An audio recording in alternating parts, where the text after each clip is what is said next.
Привет, народ. Пришла вот у меня одна посылочка интересная, но я знаю, что это такое, поэтому тут немножко уже приготовился. Сейчас покажу. Ну, господа китайцы, они ж красавцы. Сейчас мы это разрежем.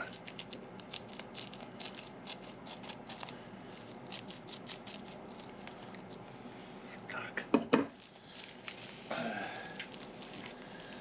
Вот. Так как я не понимал в свое время, что к чему и как, вот, ну а потом уже разобрался, ну вот это вот ХТ-60, тут для таких, как я, написано. А на этом, интересно, написано ХТ-30 или нет? Что-то не вижу. Что-то там...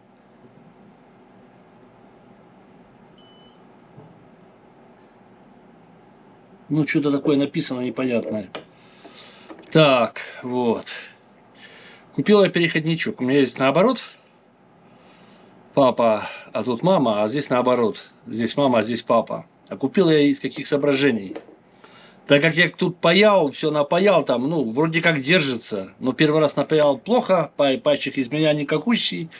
Вот, и я это... Там первый раз у меня там что-то она оторвалась, но второй раз перепаял, вроде как бы хорошо. Но я купил вот из каких соображений.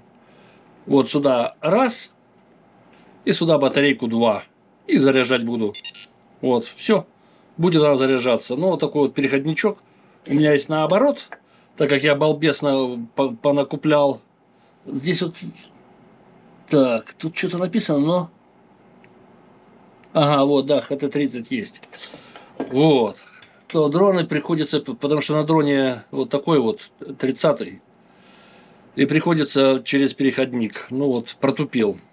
Поэтому для зарядки купил, чтобы вот этот было легче, удобнее заряжать, чем не через эту, а через эту.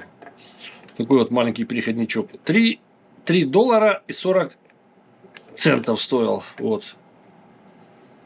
Вот такая вот, смотреть не на что, да? Но тем не менее. Так что, господа, китайцы нас порадовали. Вот. Будет работать. Мы ж пацаны, этот девиз все тот же самый. Хорошие пацаны летают на хороших дронах. Ну и играются хорошими игрушками. Так что переходничок будет работать, будет служить. Вот как-то так. Всем спасибо за ваше время. Всего доброго и до скорых встреч.